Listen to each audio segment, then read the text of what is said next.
മോഹൻലാലിൻ്റെയും പ്രഭാസിൻ്റെയും കൂട്ടുകെട്ടിൽ വന്നിരിക്കുന്ന കണ്ണപ്പ വലിയ പ്രതീക്ഷകളൊന്നും ഇല്ലാതെ പോയി എന്ന് വെച്ചാൽ നല്ലൊരു സിനിമ. ഭയങ്കരമായിട്ടുള്ള പ്രതീക്ഷയോടെ പോകണമെന്ന് വെച്ചാൽ അട്ടർ ആയിട്ട് നിങ്ങൾ എന്താ പറയുക, വളരെ വിഷമത്തോടു കൂടി തിരിച്ച് വീട്ടിലേക്ക് വരേണ്ടി വരും. ഇതിലെനിക്ക് ഏറ്റവും ഫ്ലോപ്പായി തോന്നിയത് ഡബ്ബിങ് ആണ്. ഡബ്ബിങ്ങിൽ അടപടലം കണ്ണപ്പ മൂഞ്ചിപ്പോയി എന്ന് വേണമെങ്കിൽ പറയാം. ബാക്കി മോഹൻലാലിൻ്റെ അഭിനയം തരക്കേടില്ല, ഭയങ്കരമായിട്ടുള്ളൊരു പെർഫോമൻസ് എന്ന് പറയാൻ പറ്റത്തില്ല.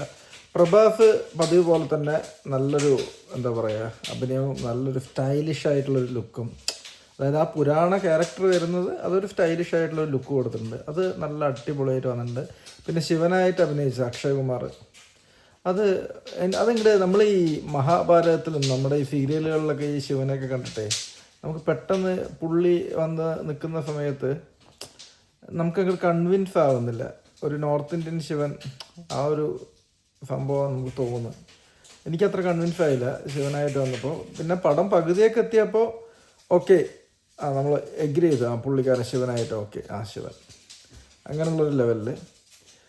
പിന്നെ ആക്ഷൻ രംഗങ്ങളൊക്കെ അതൊക്കെ ഭയങ്കര പീക്ക് ലെവലിൽ തന്നെ എടുത്തിട്ടുണ്ട്. നിങ്ങളൊരു കൽക്കിയൊന്നും പ്രതീക്ഷിച്ച് പോകരുത്. കൽക്കിയൊക്കെ പ്രതീക്ഷിച്ച് പോയാൽ പിന്നെ എനിക്കൊന്നും പറയാനില്ല. ഗ്രാഫിക്സ് ഒന്നും വലിയ രീതിയിൽ വർക്കൗട്ടായിട്ടില്ല. ഒരു ശിവഭക്തൻ്റെ കഥ. ഞാൻ ഈ കഥ മൊത്തമായിട്ട് പറയാത്തത് എന്താണെന്ന് വെച്ചാൽ, പിന്നെ നിങ്ങൾക്ക് പടം കാണുന്ന സമയത്ത് നിങ്ങൾക്കത് ഇത് മൊത്തം ഒരു എന്താ പറയുക ഒരു ഫ്ലോപ്പായി പോകും. ഞാൻ പറഞ്ഞില്ലേ, എനിക്കിതിൽ ഡബ്ബിങ്ങിൻ്റെ കാര്യത്തിലാണ് എനിക്ക് ഭയങ്കരമായിട്ട് വിഷമമായി പോയത്. കാരണം ലാലേട്ടൻ്റെ സൗണ്ടൊക്കെ നമ്മൾ ഇതുവരെ കേട്ട് തഴമ്പിച്ചതെന്ന് മോഹൻലാൽ തന്നെ ആണോ ഡബ് ചെയ്തതെന്നൊക്കെ നമുക്ക് പലപ്പോഴും തോന്നിപ്പോയി. സംഭവം പുരാണ കഥാപാത്രമൊക്കെ തന്നെയാണ്, എന്നാലും അതങ്ങോട്ട് ആ ഒരു നമ്മൾ ബാഹുബലിയിലും കൽക്കിയിലൊക്കെ കണ്ടൊരു സാധനം ഉണ്ടല്ലോ, അതങ്ങോട്ട് എറിക്കുന്നില്ല. ആ ഒരു ലെവലിൽ ആ ഒരു പീക്കിലേക്ക് കൊണ്ടുപോകാനായിട്ട് നമ്മളെ പറ്റിയിട്ടില്ല. പിന്നെ പതിവ് പോലെ തന്നെ പ്രഭാസിൻ്റെ ആക്ഷൻ രംഗങ്ങളൊക്കെ നല്ല പൊളിയായിട്ട് വന്നിട്ട് പ്രഭാസിൻ്റെ ആ ലുക്കൊക്കെ, പുള്ളിക്കാരൻ ഏത് സംഭവം ഇട്ടാലും ആ ലുക്ക് പെർഫെക്റ്റ് ആയിരിക്കും. ഈ ബാഹുബലിക്ക് ശേഷം പുള്ളിക്കാരൻ്റെ ഫേസൊക്കെ ഒന്ന് ഒരു നല്ല രീതിയിൽ സെറ്റായിട്ട് കാണുന്നത് ഇപ്പോൾ ഈ സിനിമയിലാണ്.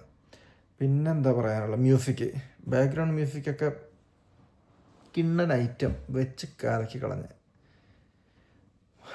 ഒരു രക്ഷയില്ല. പിന്നെന്താ എനിക്ക് സിനിമ ഇഷ്ടപ്പെട്ടില്ല, ഞാനൊരു കൽക്കിയാണ് പ്രതീക്ഷിച്ചത്. ഒരു കൽക്കി, ഒരു ബാഹുബലി, ആ ഒരു ലെവലിലൊക്കെയാണ് ഞാനൊരു സിനിമ പ്രതീക്ഷിച്ചത്. എനിക്ക് അതുകൊണ്ട് ചെറിയൊരു നിരാശയുണ്ട്, വളരെ ചെറിയ നിരാശയേ ഉള്ളൂ, വലിയ നിരാശയൊന്നുമില്ല. അപ്പോൾ ഞാൻ അതുകൊണ്ടാണ് നിങ്ങളോട് പറയുന്നത്, നിങ്ങളൊരു ഈ സിനിമ കാണാൻ പോകുകയാണെന്നുണ്ടെങ്കിൽ ഓരോ എക്സ്പെക്റ്റേഷനും ഇല്ലാതെ തിയേറ്ററിൽ പോയി ഇങ്ങോട്ട് ഇരിക്കുക, ഇങ്ങോട്ട് കാണുക, ഒന്നും നോക്കണ്ട, നിങ്ങൾക്ക് നെഞ്ചും പിരിച്ച് ഇറങ്ങി വരാം. പിന്നെ ലാലേട്ടൻ ഫാൻ അങ്ങനെ ലെവലിലൊന്നും പോവല്ലേ മക്കളെ. ലാലേട്ടൻ്റെ പല സാധനങ്ങളും ലാലേട്ടൻ്റെ പല ഡയലോഗ് ഡെലിവറിയൊക്കെ അതിൽ വലിയ രസമൊന്നുമില്ല. നമുക്കൊരു ഒരു എൻ്റർടൈൻമെൻറ്റ്, ഒരു പുരാണത്തിൽ നിന്ന് ചില സാധനങ്ങളൊക്കെ എടുത്തിട്ടുണ്ട്. ശരത് കുമാറൊക്കെ നല്ല അടിപൊളിയായിട്ട് പതിവ് പോലെ തന്നെ, ശരത് കുമാറൊന്നും വലിയ പ്രശ്നങ്ങളൊന്നുമില്ല. പുള്ളിക്കാരനെ കാലങ്ങൾക്ക് ശേഷം ഒരു സിനിമയിൽ ഇപ്പോൾ കാണുന്നു, നല്ലൊരു സിനിമയിൽ, പൊന്നിയിൻ സെൽവന് ശേഷം. അപ്പോൾ അതിൻ്റേതായ ചില സംഭവങ്ങളൊക്കെ ഉണ്ട്. അപ്പോൾ എല്ലാവരും പോയി സിനിമ കാണാം. വീണ്ടും നമുക്ക് അടുത്തൊരു മൂവി റിവ്യൂ ആയിട്ട് വീണ്ടും കാണാം.